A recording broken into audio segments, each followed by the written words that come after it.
You are 16, going on 17. Once more, we play our dangerous game.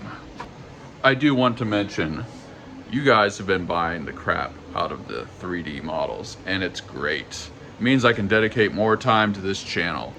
As I've said before though, this channel is really about the adventure of running a 3D printing business and making new products and solving stupid little entrepreneurial problems that you didn't even know existed yet.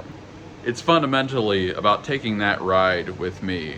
I know a lot of you guys get it, but some of you are new, and I don't want you to think that this is 100% about just hawking a bunch of STLs, okay? You guys are always going to be part of the Gratitude Gang, even if you never buy anything from me, even if you never make any of my models. All you got to do to be part of the Gratitude Gang is be grateful and write a comment about what you're grateful for, or just be grateful and do something positive in your life because you're grateful. It's not just about supporting M3. I love referring to myself in the third person.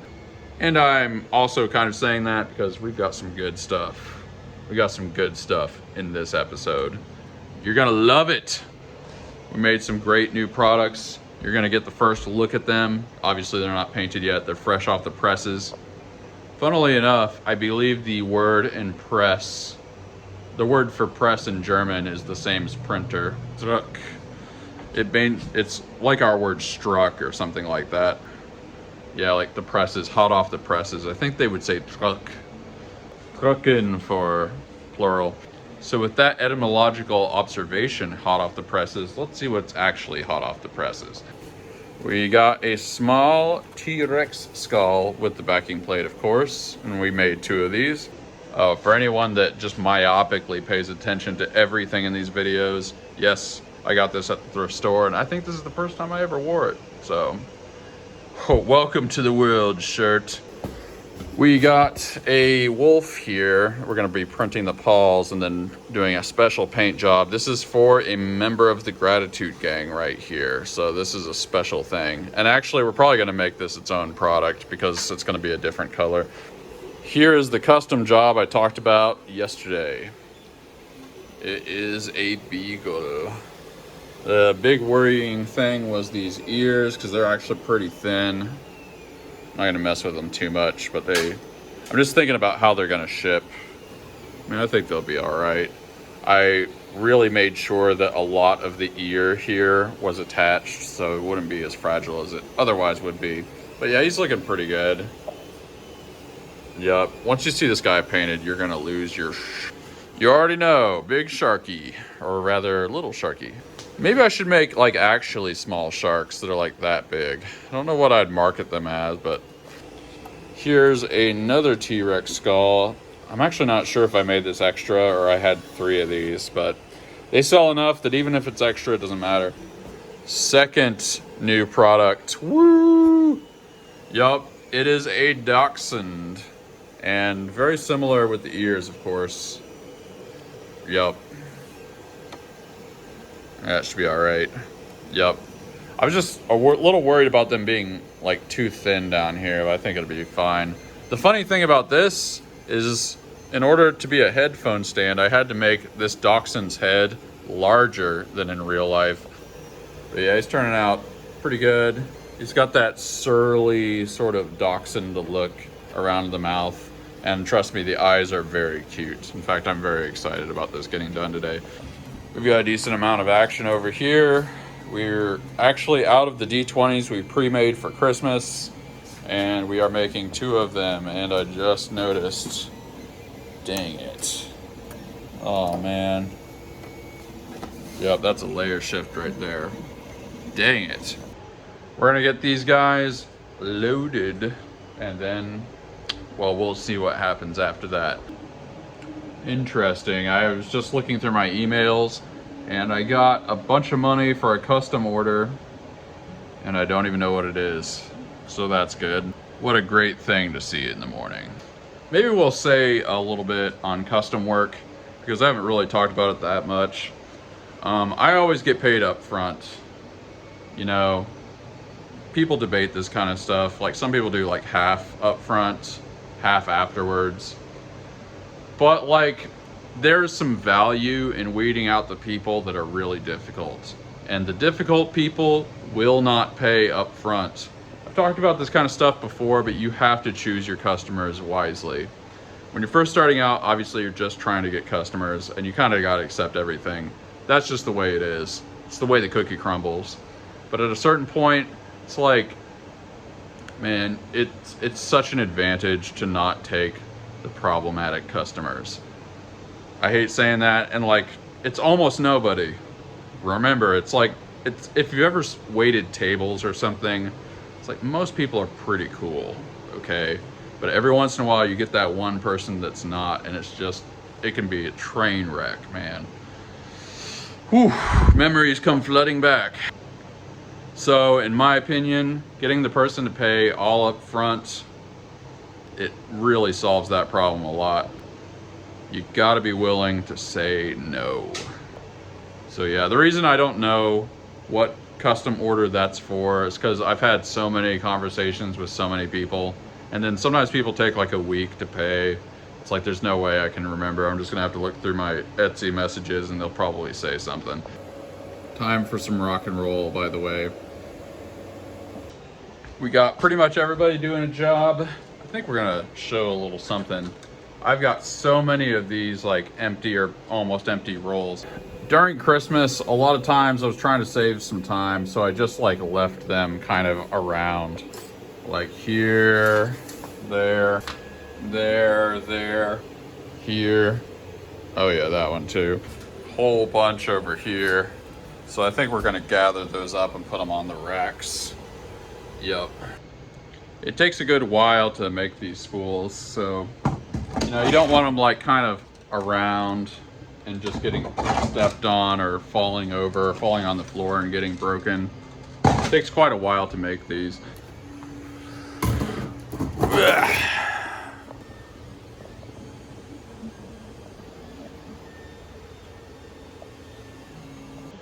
My old boss, Steve Harvey, the guy that invented the remote unlocking mechanisms for cars, used to call this imposing order. Anytime we cleaned up the shop or something, it's like time to impose some order on this shop. I always liked the phrase because it makes me feel like a dictator. Man, we went through a lot of spools, y'all. We really did. Oh yeah, I forgot over here too. Feels good. Feels good to get the shop unclogged with all those spools. We got some order imposed in the shop. We're gonna go get coffee.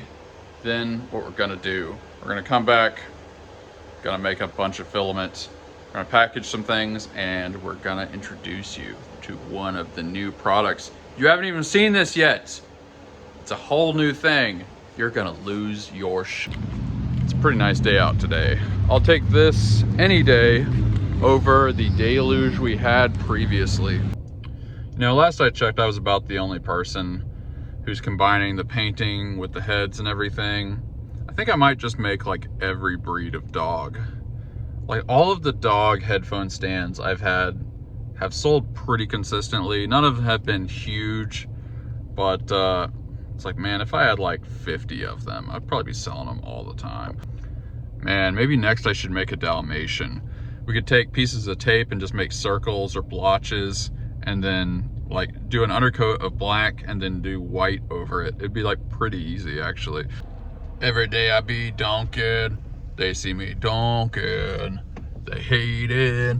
Gotta catch me riding donkey, gotta catch me riding donkey, gotta catch me riding donkey. All right, we're about to get some of those pre-made things.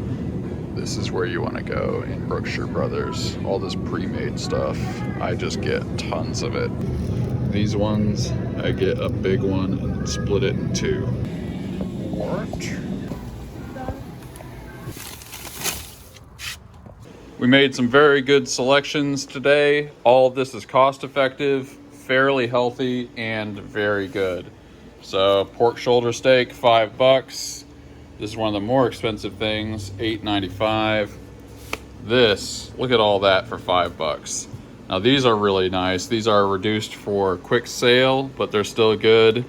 This is 2 meals, you know, eat one at a time, and that's only $7.44. This one's like 10, but they're a little bigger. This is a 2-for-1 right here, in that I can get 2 meals out of that. These are the ones I made tacos out of, basically, and we got 2 of those. Then this is 9. It's a little bit more expensive. This is 8. So this is how you eat somewhat healthy and cost effectively. Plus we got these raspberry oranges. We took a chance on this salsa stuff. And for the tacos, gonna be chopping up this onion. So that's not bad right there. We're gonna get packaging some things, but man, this yellow boy, it's kind of strange to have this in yellow, but I think I'm gonna take pictures of it and list it as a new product, because literally, why not? It doesn't cost anything. Somebody might really want a school bus yellow, close to school bus yellow David. Let's package some things. Psychedelic alien. We've got much more to package, but we're gonna do something we haven't done in about a month and a half, which is we're making filament with recycled material again. For anyone who hasn't seen it yet, first we calculate how much plastic we're using. We tear it out, pour it, and then we can see we're left with 16,1654. We enter that into the spreadsheet. Then we're going to try to add about this much of recycled material, and that's where we get our percentage. We're aiming for 15%. We had been doing 10 basically, but I think we can handle 15%. If you've ever seen these glass bowls over here, that's what these are for. Put it on there, tear it out, make sure it's behaving. Then we are going to pour till we get about 300. Doesn't have to be exact. There we go, 315, 316. That ought to be good. Works out to be almost 16%. We add it now for the proprietary shaking technique, which I won't show you because it's my secret. Nice and distributed. I find that adding a little bit of the colorant pellets actually helps it extrude even more evenly. So we're going to do that. Can't really tell, but we added those, and this is ready to be made into Philly. Here we go. It's about to happen. Moai. Another Moai. White a kitty cat. Alligator skull, same one as Bad Boys Ride or Die. Steak, also using some of the new silverware. Time for the golden dragon. Look how gorgeous. That is a well-protected boy. Gold dwarf. Another gold dwarf. Psychedelic dolly. Gold dwarf. We're about to package this guy. Let's get some pictures of him first.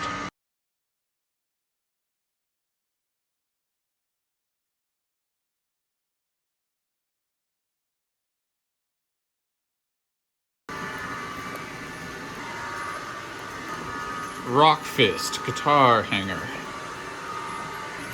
Painting the eyes on the shark. Nosferatu can.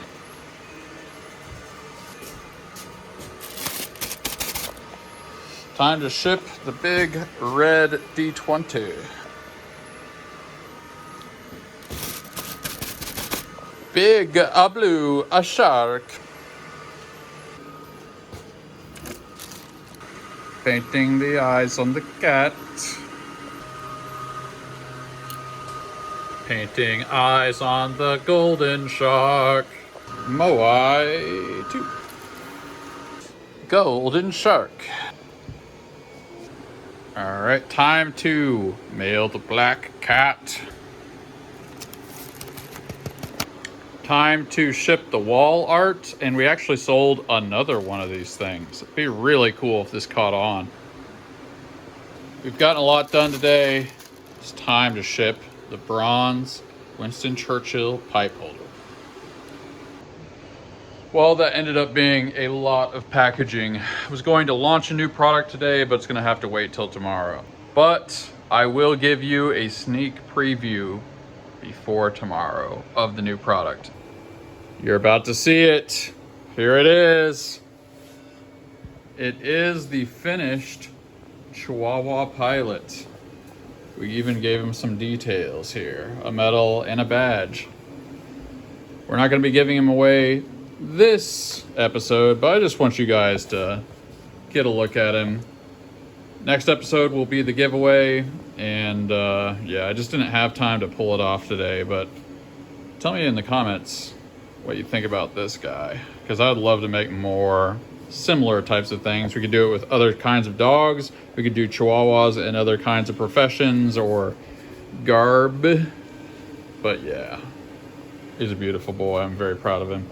Also, he is a headphone stand. It's a little hard to get him on there. I thought about putting the ears back like this, but I liked him out like this. So you put the headphones around the neck, which is kind of like a lot of times where pilots like keep one of their headsets or something. It looks very cool.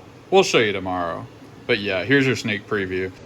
Also, fresh off the presses, wiener dog. He's pretty big for a wiener dog, but he has the schnoot of a wiener dog. We haven't even taken the supports off. This is just rough, not painted yet, obviously. But I think we're just gonna do all the dogs. Look at this weenie boy. Oh, yeah, we're gonna shut down the shop. I am exhausted. Ah. We made a bunch of filament today though, which is good. All of it had recycled material and all of it turned out quite nicely. So 15% looks like a viable percentage for recycled material. In the early days, I got up to 25 and 30% on the recycled material, and it still be very, very usable. I think we're gonna have a goal of getting to about 20% and just figuring out the settings and everything to get that to work consistently. At the point at which you're using 20% recycled material, you're effectively reducing the cost, your material cost so much. Plus, we have a lot of recyclings to do. Remember, all of this is recycled, or is to be recycled rather, and it's quite a bit of stuff. But the other way to look at it, this is money. It may look like a bunch of trash, but all of this can be turned into filament. And look how much this is one of the plastic boxes that the bulk plastic comes in. That's a lot of plastic that can just be turned into things, and this amount representing no material cost. So we do have, you know, a little more time since things have slowed down, and we're gonna start working on this. You wait and see.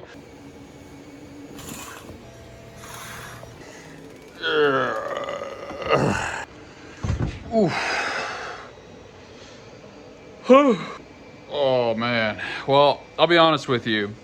What I was listening to just before I did this, there's I won't name names because I don't want to embarrass anybody, but there was a YouTuber I like a lot that kind of had a schizophrenic break and recorded like this 8-hour long rant about all this stuff. And it's really got me like incredibly confused because it's an interesting thing, schizophrenia. It's like a schizophrenic will say a bunch of things that sort of make sense one at a time, but it's like the connections between the things don't really make sense. And the thing that's really addictive about it is sometimes those individual things will be kind of profound insights, or they'll be like, maybe it's not an insight, but it's something that just really makes you think, like man, that is a connection I never would have put together, and I wonder if there's anything there. But kind of the reason it's got me really thinking about stuff is it really, really cemented in my mind that my mom is schizophrenic, because it was kind of like everything I grew up with, but on steroids.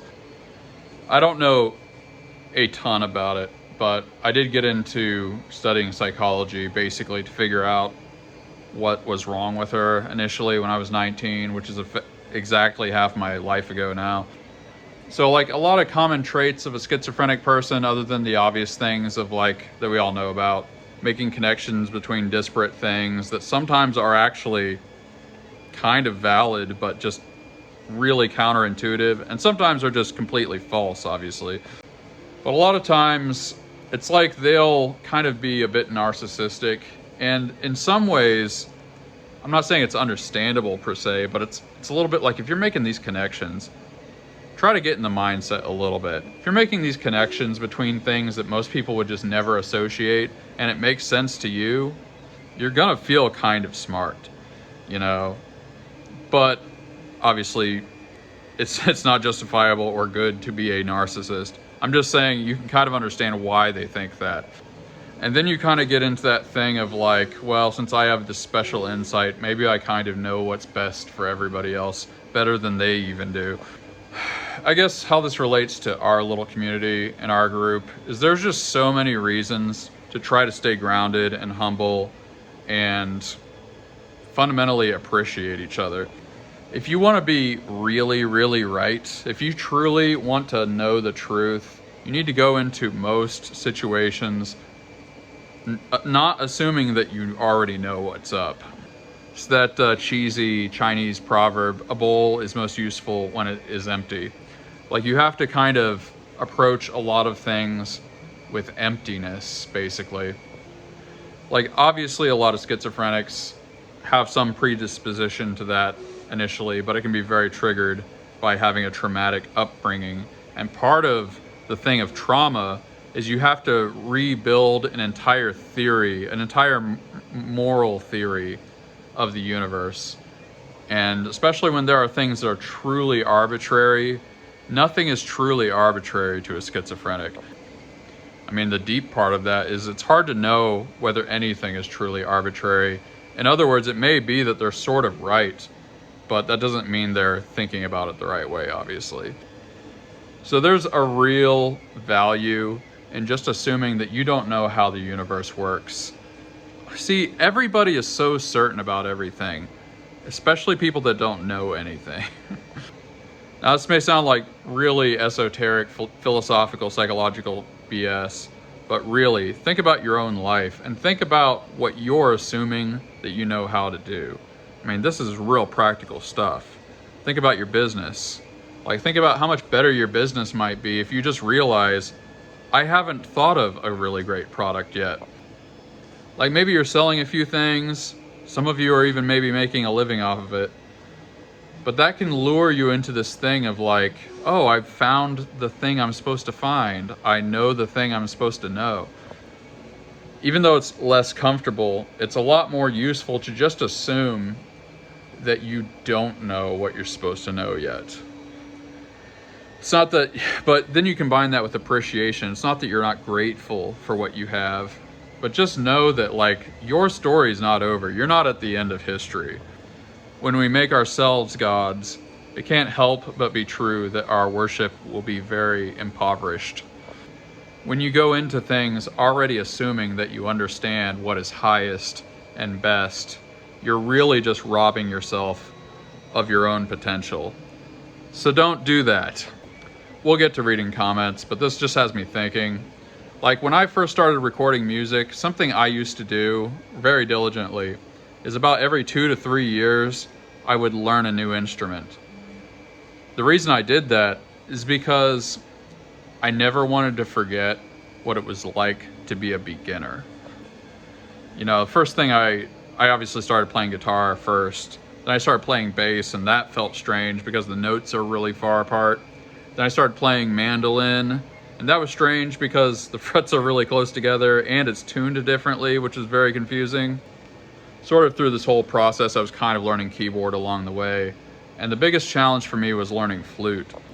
Obviously, a flute does not have strings. When I first got it and started messing with it, I couldn't even figure out how to make it make sound. That's the healthiest thing you can do. And the truth is, you can do this within your own discipline. There's always some new thing to find that challenges you. And it's an important thing to remember what that feels like, because that's where you can be healthy.